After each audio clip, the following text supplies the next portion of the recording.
Greetings and salutations, friends and gamers of all stripes. My name is GM Dave, and I am your man behind the screen.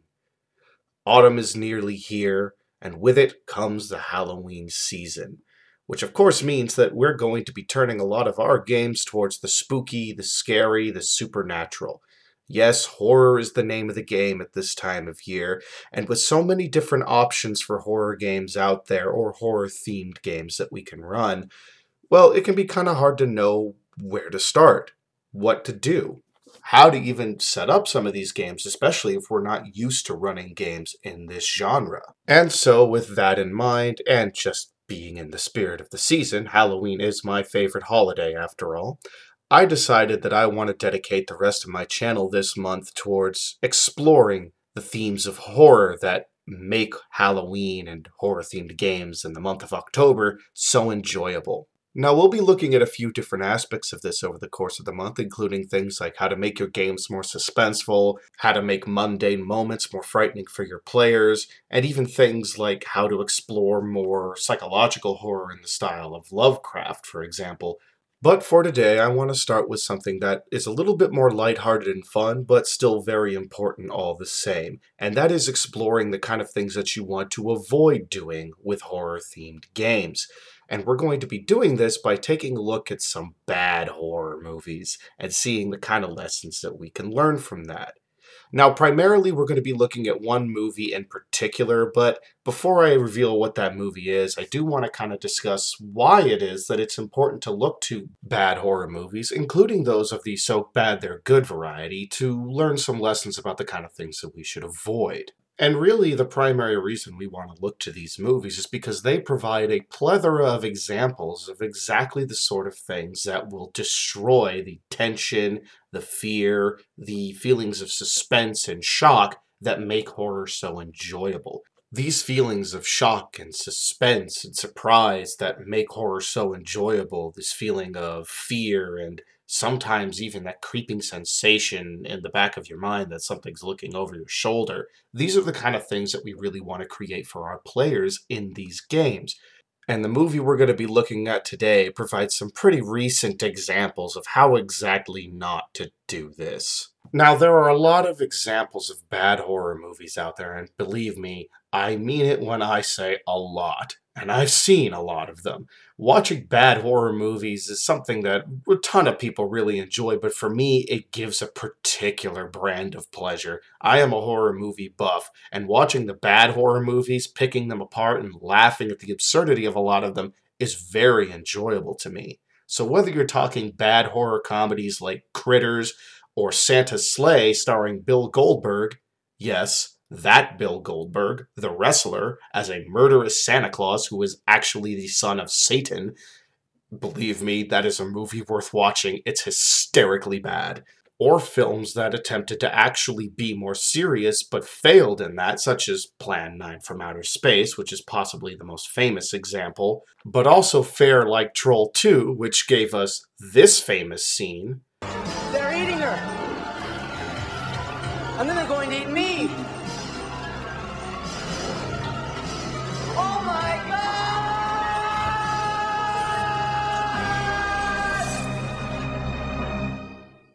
Or movies like Silent Night, Deadly Night 2, which gave us this memeable scene.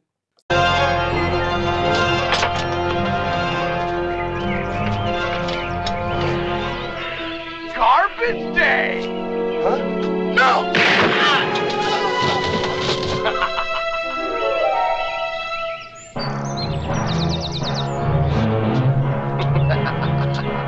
There are plenty of serious horror movies out there that cross into the realm of so bad they're good, but even these movies do have examples of exactly the kind of things we don't want to do in horror movies if we want to make effective horror experiences. Well, the movie we're looking at today is not so bad it's good.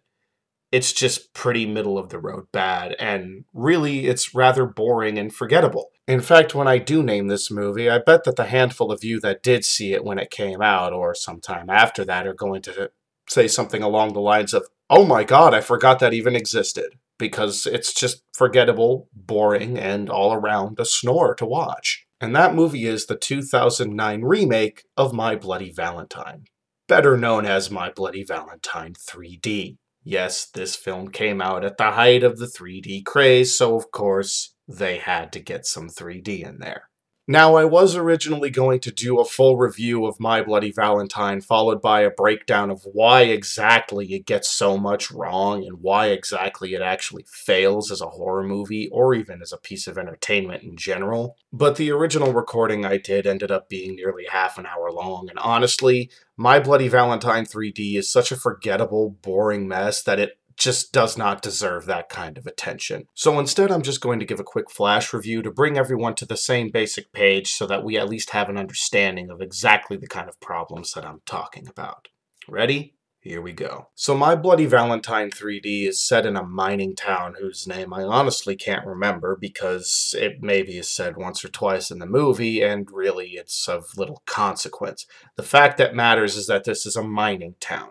And in this town, there was an accident that happened in the mines. A tunnel had collapsed, trapping a bunch of miners inside, and the air valve or the air pump that was supposed to funnel the fresh oxygen to these guys, well, it wasn't working properly because the main character of the movie, a guy by the name of Tom, he screwed up when he was working the thing. He was working the mine as young teen. Well, not really a young teen. I think he was like 17 or something because his parents owned it. And during this accident, it's revealed that, oh, well, Tom screwed up. He fed the line improperly, so the miners in there had limited oxygen. That drove one of the miners, I forget his name, to kill the other five. And after doing that, he sort of snapped and lost his mind and started attacking people, setting up your standard slasher movie villain. So he gets thrown in the hospital, gets knocked out somehow. I think like the sheriff shot him or something. I don't really remember. But he ends up in the hospital in a coma. All of that I just said is revealed in the first minute or so in a very badly animated, basically text crawl of fake 3D newspapers with the text hovering above them. It's terrible. It goes by way too fast. There's little snippets of dialogue interspersed through it to give you the information. But yeah, that's your flash lesson leading into the intro of the movie itself, wherein we get a massacre of high school kids by said miner who was put in a coma after he wakes up, brutally murders the hospital staff and all the patients on his wing of the hospital, despite the fact that he has no weapon and is entirely by himself. Why the fuck does this hospital not have security? Seriously, how is a guy in nothing but a fucking hospital robe with his bare ass out in the open able to murder like 25 people, including cutting a guy in half with no weapons? Well, it's never explained. We just cut to these high schoolers that we've just met, including our main character Tom, his girlfriend Sarah, and this guy Axel, who's kind of his rival, and his girlfriend, whose name I don't remember. The three main characters in the movie are introduced through Tom, Axel, and Sarah, and naturally they have a love triangle. That comes into play later in the movie. So the massacre happens, a bunch of kids are murdered, they nearly get killed, but Axel, his girlfriend, and Sarah escape. Tom is stuck at the mine, nearly gets killed by this guy, but the sheriff puts him down before it happens. Again, it's a 5-minute segment. We get basically nothing about the characters other than the fact that, oh, Axel and this girl are in a relationship. Axel doesn't like Tom. Tom doesn't like Axel. Tom and Sarah are in a relationship. These characters are so forgettable. I'm getting their names mixed together. Tom and Sarah are in a relationship with each other. Axel clearly digs on Sarah. Tom knows that. It's part of their rivalry. That's all we get about them. And basically, we have to glean this from about a minute worth of dialogue and just sort of figure out, oh, okay, yeah, they don't like each other, and watch as a bunch of teens are killed with real bad CGI mining picks. Suffice it to say, it's pretty fucking lame. Moving forward 10 years now, we come to the present day, at least present day at the time, which was 2009. I don't know that for sure, actually. They never state in the movie what year it actually is, so I'm just assuming it was the year the movie was released. So it's 2009, and we learned that, things have kind of changed in the town. That guy has been considered dead for the past 10 years But Tom comes back into town after being gone for that whole time because he wants to sell his family mine. It's in his name now. His parents have passed, or at least given the mine to him. They don't explain what actually happened there, but he has the mine in his name and wants to sell it, so he comes back to town to take care of that. Meanwhile, Axel, the asshole, has now become a sheriff and has established very quickly that he is still an asshole, he's still a total prick, and he's more of a prick than we realized initially because, in the second scene after revealing this, we find out that he's cheating on his wife with her younger coworker. Yeah, this is the guy that we're supposed to follow through a huge chunk of the movie alongside Tom. So we have asshole sheriff that is completely unlikable, and milquetoast maid character who has no personality whatsoever beyond the fact that he's scared and wants to sell the mine. Of course, during all this, the miner wakes back up somehow or shows back up in town and starts killing people again, with his first major kill actually being Axel's ex-girlfriend from the opening scene. I didn't even realize it was her until they said that after she had died. Oh, by the way, of course, because it's an R-rated wannabe slasher flick, they have to get boobs in there, so she's naked the entire time. So she gets killed in an uncreative way, and it just so happens that Tom is at this inn that she's in too, this little seedy hotel where people basically go to rent rooms and fuck. It's that kind of thing. So the miner shows up, kills her, but not after killing the dwarf woman who owns the hotel by impaling his mining pick into her chin and then stabbing her into the light fixture on the ceiling, thus quote-unquote electrocuting her as well. I say quote-unquote because this is actually one of the funniest points in the movie, because the puppet they use, the dummy they use to have her supposedly stabbed into this light socket is so stiff and unmoving that it's fucking hysterical. It's seriously the best scene in the movie. Watching this completely rigid doll that is wedged onto the ceiling supposedly get electrocuted was hilarious to me. But yes, this reveals that this miner guy is back, and for whatever reason, Tom is getting blamed for it. I don't know why he's getting blamed for this guy returning, but a bunch of the old guys in town blame him for the guy coming back, saying, oh, it's because he didn't kill you when he had you cornered in the mine. Because you lived, he's come back, and now he's gonna kill again. It's a really flimsy excuse, and it doesn't make any fucking sense at all, really, because the dude was just killing at random. There's no reason why he would specifically single out Tom, apart from the fact that Tom's family owned the mine. So the movie moves forward, more people get killed, of course Tom runs into Sarah again, and the love triangle starts sparking again, the rivalry between Tom and Axel sparks again, and Axel has to deal with whether he's going to remain professional as a sheriff, which he really sucks at, or if he's going to just treat Tom like shit, which he's really good at. So the plot plods on, more killings happen, and the mystery of who the miner is starts to become unfurled. The mystery being there because the miner is supposedly dead, but when they go to his grave, it's been dug up and empty. Now, there are a few interesting things they could have done with this. Quite a few, actually, especially considering that they hadn't touched on any supernatural elements in this movie yet. But I want you to think for a second and ask yourself, what do you think they do, based on what I've told you right now? Do you think they go with something supernatural and try to think of something at least a little bit original? Or do you think they're going to throw a really obviously projected twist on us and have it be either Axel or Tom? If you chose the latter, you would be right. They do throw that twist at us, and they try to make us think at the movie, oh, who's it going to be? Is it Axel or is it Tom? It has to be one of them. But anyone who's paid any attention during the movie and seen any of the major killings already knows, well, who conveniently showed up at each of these scenes right before or right after the killings happened. Yeah, I'm about to spoil the twist ending for you because I don't care.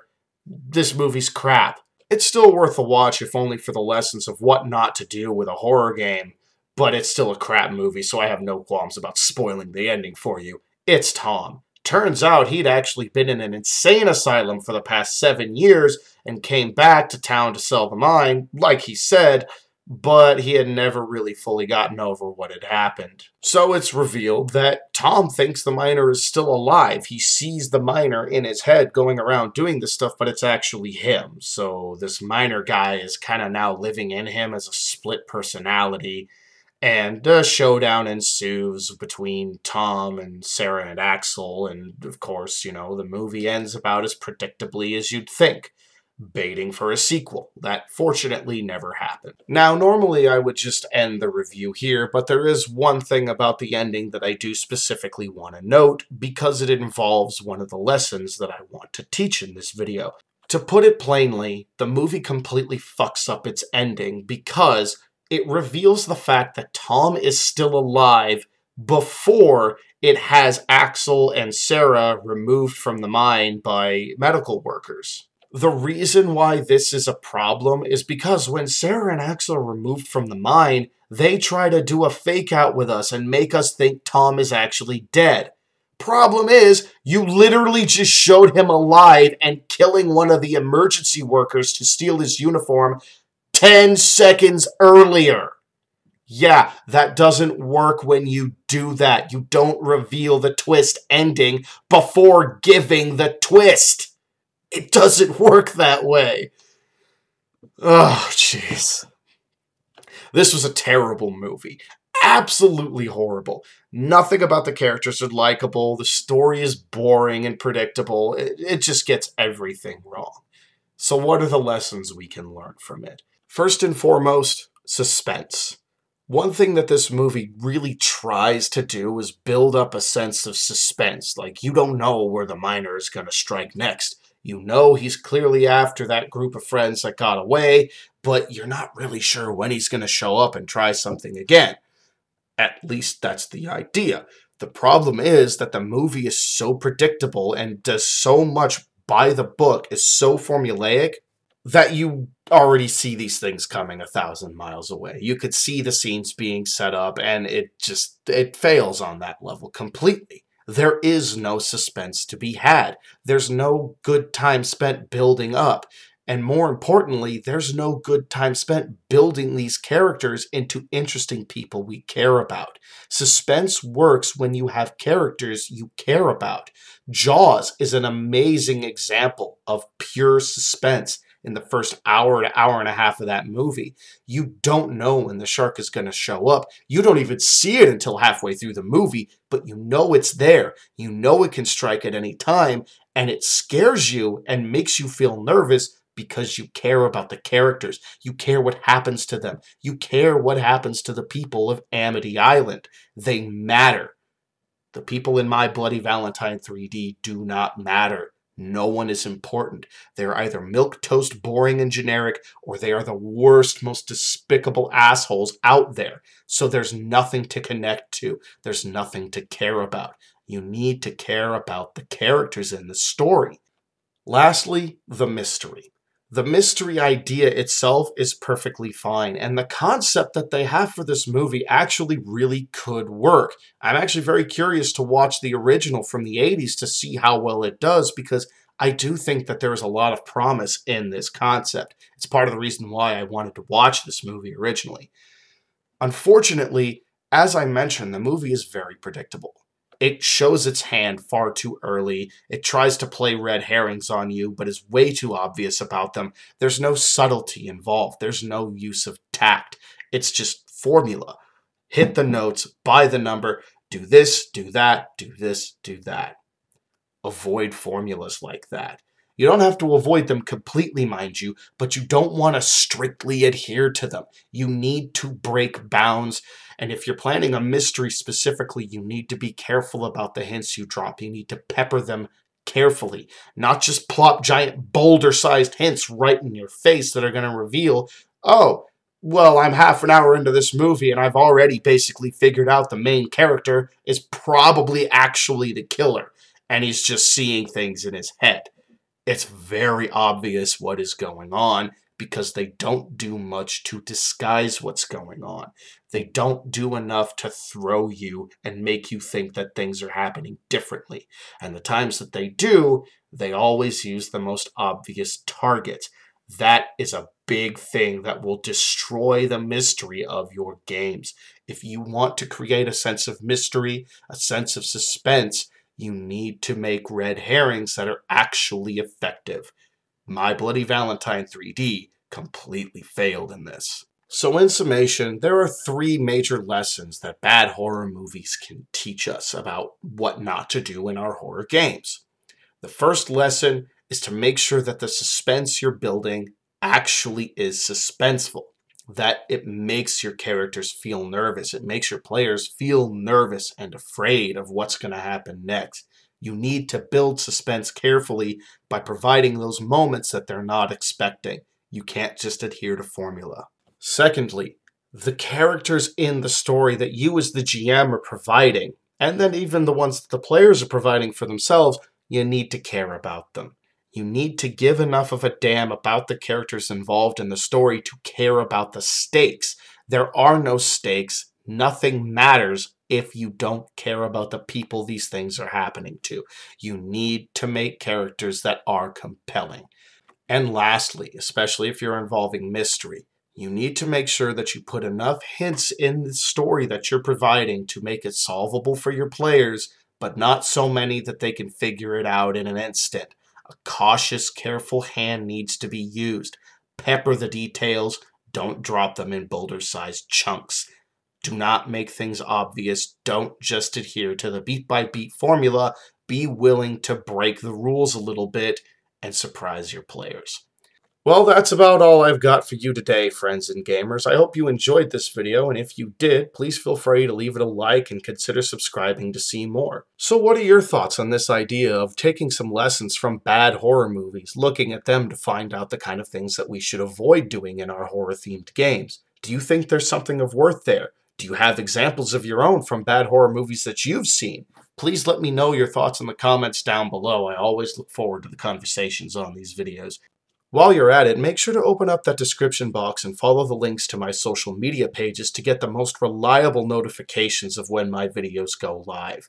Furthermore, if you like what I do and you would like to support me financially, you can find a link to my Patreon page down below as well as a link to my BitChute mirror if you'd like to follow me there. And if you do decide to donate, I would greatly appreciate that. Every donation is helpful to me, and I appreciate every single one, even if it's just as little as $1 a month. It all helps me towards improving my channel, and I would like to thank everyone who does decide to donate. But with all of that now said, friends and gamers of all stripes, my name, as usual, is GM Dave. I am your man behind the screen, and for this Halloween season, I wish you spooks, scares, and the best memories of your spooky, creepy, supernatural holiday-themed games. Enjoy the coming autumn, and take care.